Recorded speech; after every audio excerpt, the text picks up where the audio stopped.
this obviously has an emotional element to it. Leaving your pooch behind is simply not an option. For example, people leaving the countries, there's a lot of hassle with flying commercial, and a new service is coming, which means your pet friends can travel in ultimate style. They call it Canine Jets, and it's from the good people of Canine Pets. They're offering a pay-per-seat private jet service. Yes, folks, it's coming.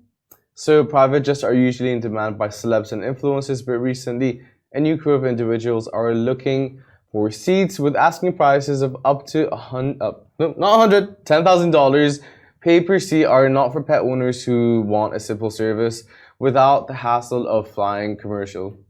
So we're looking at a Dubai-London service to launch at the end of this month, and the company itself aims to charter 700 pets by the end of this year.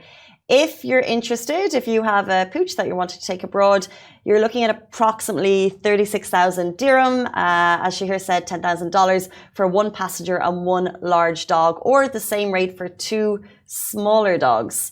How that compares, which I'd like to check with kind of an Emirates business class seat. This means you can take your doggo, large or small, because I think every airline has different rules, different rulings. Sometimes it might be cheaper to fly through a country, but then you might get stuck there. I read a report.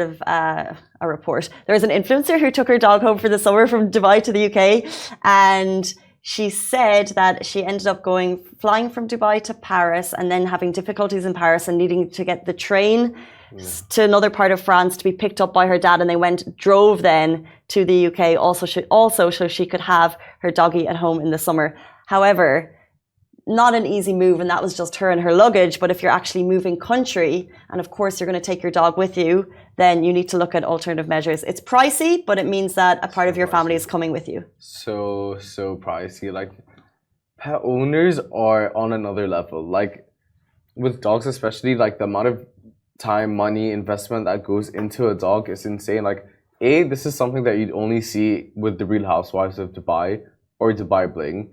B, like, I disagree. See, that's the thing. I don't think I can love anything that much. Like, $10,000? Like, I was trying to hold myself, but $10,000? It's your family. And if you can't get them on a commercial flight, you're going to do anything you can to do that.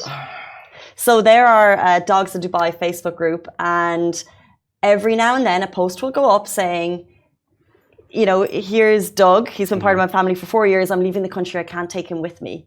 And the amount of comments that come through just shading the person, like, because sometimes they'll give the reasons why they're leaving, sometimes they don't, saying, how could you possibly leave your second arm behind? You know, like, this is a part of you. You simply can't do it. And people never really give their reasons, but people are saying it doesn't matter what your reasoning is. Yeah. You save the cash. If you're thinking of adopting an animal right now in Dubai, think of the fact that you may not be here in 20 years. How are you going to take your baby with you? So you have to be saving the money from now, even if you're not thinking of moving. You cannot leave your dog behind. You can't just adopt a baby and then leave it.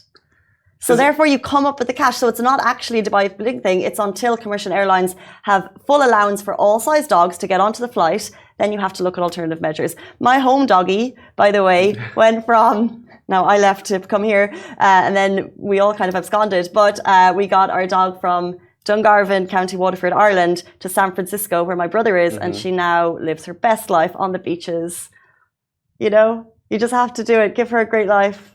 Has everyone just seen how passionate Casey got about dog rights? I fully 1000%. No, but like the passion, I love it. 100% true what you're saying. So a friend of mine ended up leaving California and moved here.